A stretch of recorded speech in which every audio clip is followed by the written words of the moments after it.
Alright, this video is gonna show you my new desktop rig that I built 2 weeks ago. It's on the right. I just have my old Apple G5, Power Mac G5 before they had the Intel chip. Just wanted to give you a comparison how big the tower is. The tower I'm using is a Corsair 600T. Pretty large tower. Little bigger than the my old Power Mac. So it's the front and the top. As you can see, it's a little longer.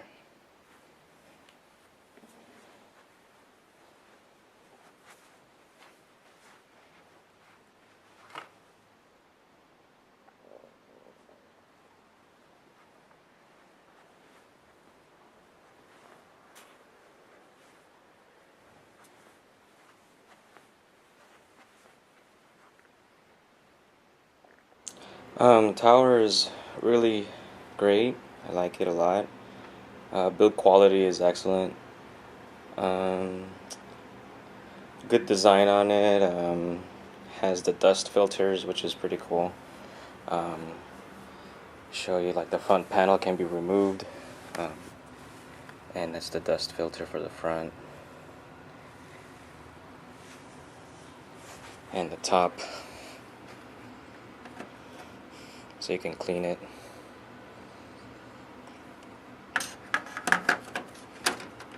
And there's also on the bottom, let me try and show it.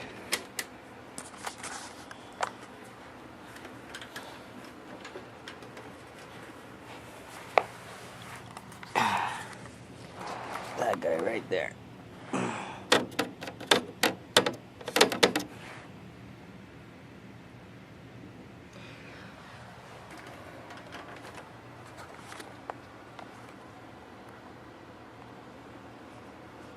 And real easy to open.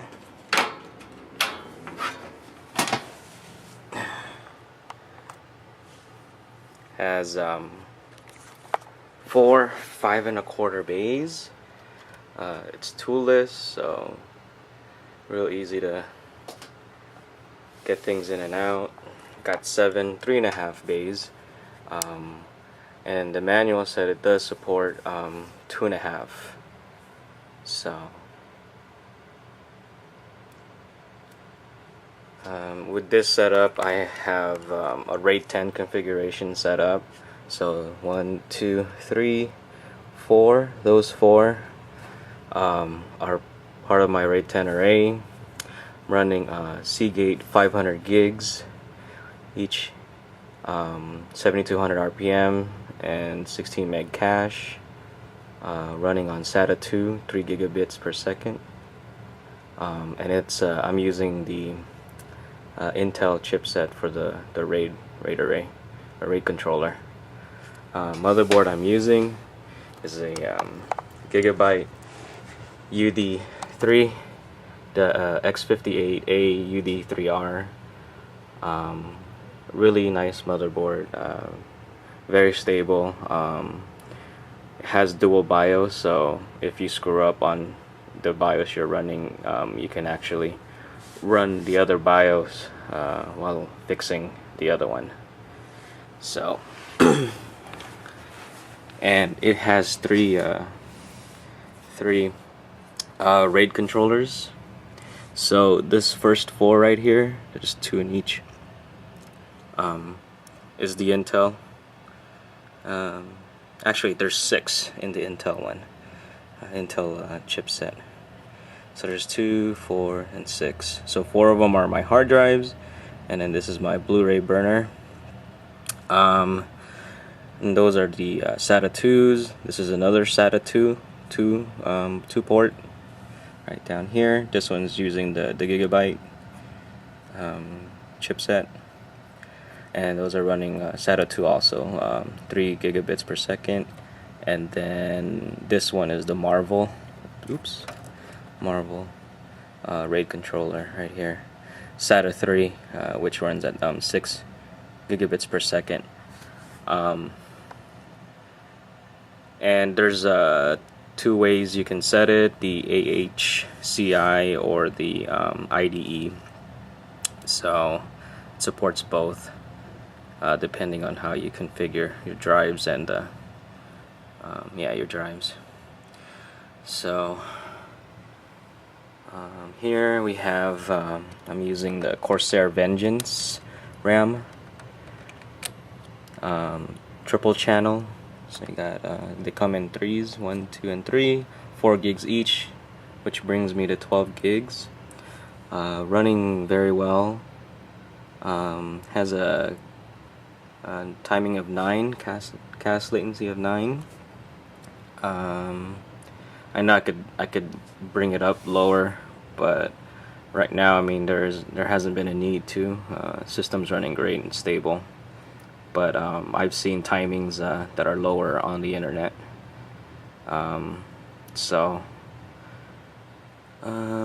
But yeah, it's running good.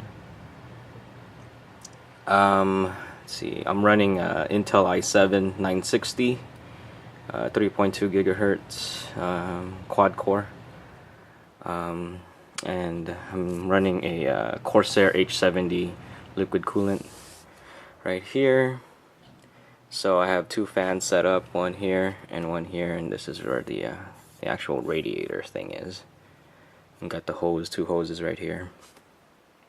So on idle, my processor temp is about, what is it, like 39 to 42 degrees Celsius, and on heavy use I've seen it go as high as about 65 degrees Celsius. So yeah, let's see, what else do we have? My video card is the EVGA nVidia GTX 470 SC, one of the lower end out of that series. It's 1280 megabits or megahertz, and it's super clocked, but that's just stock. Like I said, it's one of the lower ends from that series. There's 3 of them, but this one does what I need it to do. Runs great. World of Warcraft, I would get about 59 to 60 FPS consistently, and that's whether I'm just playing World of Warcraft or doing video transcoding in the background as well. It stays at that FPS. I played StarCraft 2 on it and on Ultra, and no problem. So, and let's see what else. Power supply, it's a Corsair TX 850 watt. This one is the older version. They just released version 2.3 or something. This one is the 2.1. So, but works great.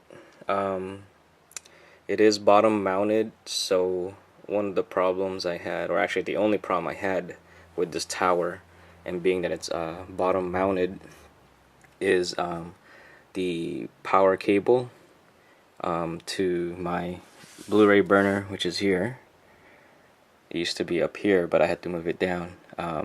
The cable didn't reach.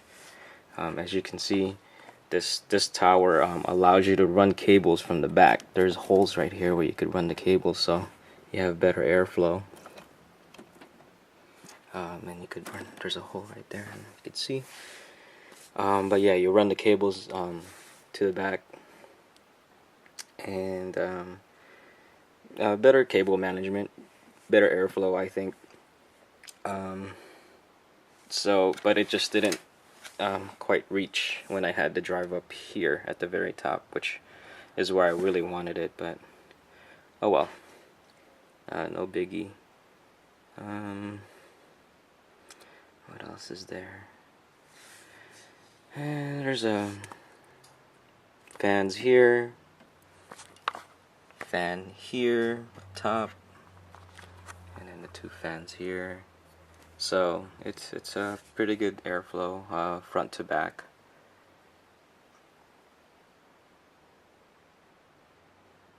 And let me turn the computer around, see the back. So lots of ports on the back. You got the old PS2s for keyboard and mouse. Audio, you got the optical and coaxial. Is that coaxial or something?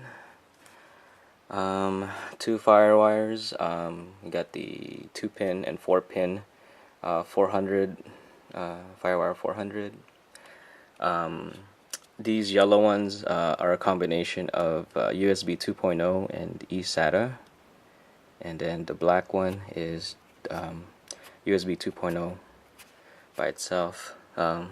This button, you can clear your CMOS settings if something were to happen. And then this guy looks like USB 3.0, 2 of them, or 4 of them, or no, USB 2.0 and USB 3.0. Gigabit Ethernet port. You got your music or sound card. Let's see. This is the back of the GTX video card. Got the mini HDMI port and 2 DVIs. Has holes here if you want to run a different type of cooling system, or if you want to run additional cooling system, you could run the cables or through there. And let me show you how the other side looks, where all the cables are. It's pretty messy, but that's what they're there for.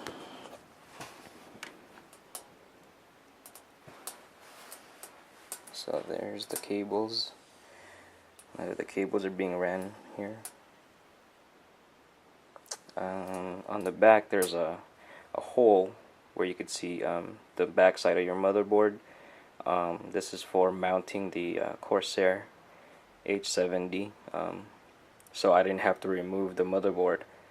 Once I had it mounted, I didn't have to remove it again just to get the H70 on top of the processor.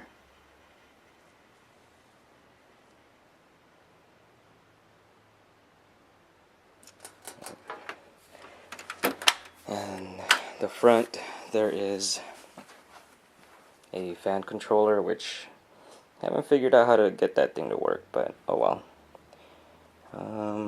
USB 3.0 port, Firewire 400, and 4 USB ports, and you got the mic and headphone jacks up there as well for the front access.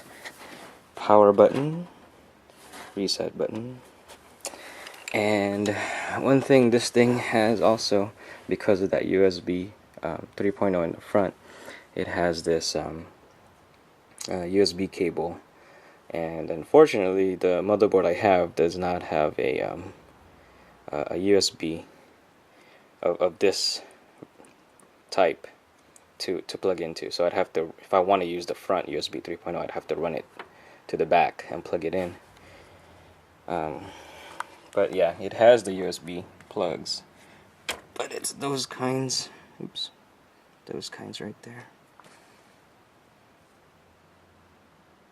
So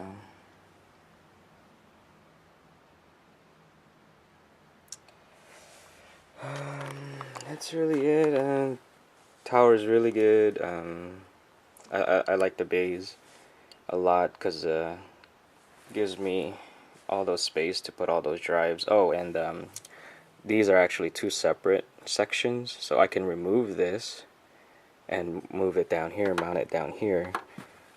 You could change the configuration a little bit, or just remove it entirely if I don't need it. But I need all 7 bays. Yeah. So oh nope, it's not 7, it's 6. Sorry, I thought it was 7. Some strange reason. Okay, scratch that. It's 6 3.5 bays. So the other two I have is a 1 terabyte, which is failing on me right now, and that's just for me to store my backups locally. But I have bought a new hard drive replacement, another 1 terabyte. This time I'm going with a Western Digital. Let's see, I'm gonna replace with a Caviar Black 7200 RPM with 32 meg cache. Also a SATA 2 running at 3 gigabits per second. So we're gonna have to swap that out today. And I have a very old Raptor 37 gig. And I think it's SATA 1. It's only running at 1.5 gigabits per second, but it's a 10K RPM. I don't know why I have it there, but I just saw it lying around. I might just remove it. So that's it about the tour. Sorry, I sound a little noobish. Been a while since I built a computer, about 8 years. And during those 8 years, I actually became a Mac user. So I've been on Apple for a little over 8 years. And now I'm going back to PC. Not exclusively, still doing 50-50, half Mac and half PC. But yeah, a lot of hardware changes. So I apologize for the noobish sound. But yep, just wanted to share what my new rig looks like and what it has. And it's been great. So Microsoft did a good job with Windows 7. So I'm running Windows 7 Professional 64-bit, and it's been stable so far. So that's it. Oh yeah, forgot one more thing. Just want to throw a shout out to Jeff with jbtechant.com. He helped me out and helped me out pick out the parts. And his brother Eric, they both came over the other weekend to pretty much put it together. I just sat there and watched and drank beer. But thanks, guys. I probably would have taken longer putting it together, but you guys did a good job. So thank you, Jeff from jbtechant.com and his brother Eric. Throwing a shout out to y'all. Thanks, guys. I just want to do more video swapping out the drives. Just realized that the Western Digital that I just picked up is 64 meg cache, so even better. Wish I bought these instead of the Seagates for my RAID 10, because they only have 16 meg cache. Windows is picking them up and rating them at 6.1. So I have a feeling that that amount of cache, if it was bigger, I could get a better score. But anyway, I've already unplugged the power and the SATA cable on the other side. So to get the drive out, you simply just squeeze these two and pull it out. So that easy. And to get it out, you just get the one side of it, and that's it. See?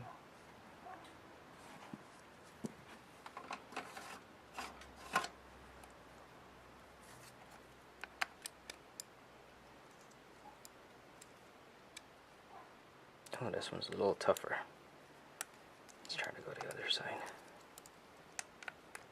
There we go.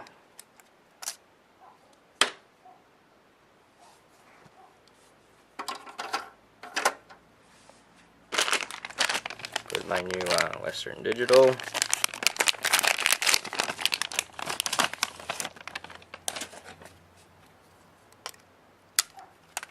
See, they got these holes here. Just line them up with these guys.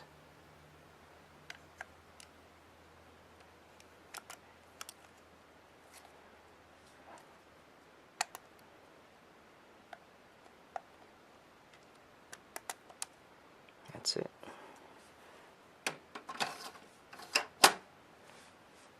On the back side, oh, my cables, yuck. Here's an available SATA. Let's see, what am I gonna use? Let's use the red one instead.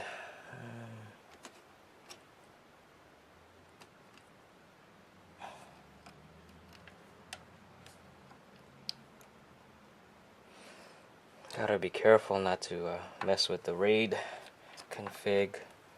Did that on accident the other week, and took out one of my drives from the array and had to rebuild. Whoops.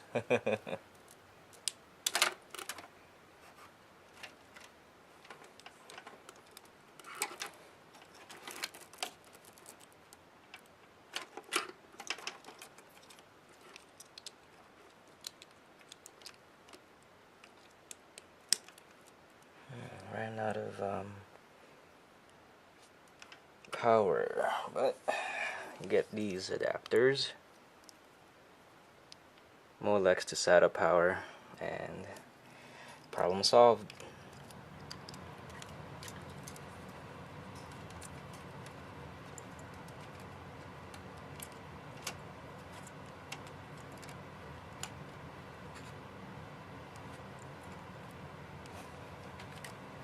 And that's it. It's really easy to swap drives out. Notice I didn't have any screwdrivers, so it's truly toolless and simple and quick.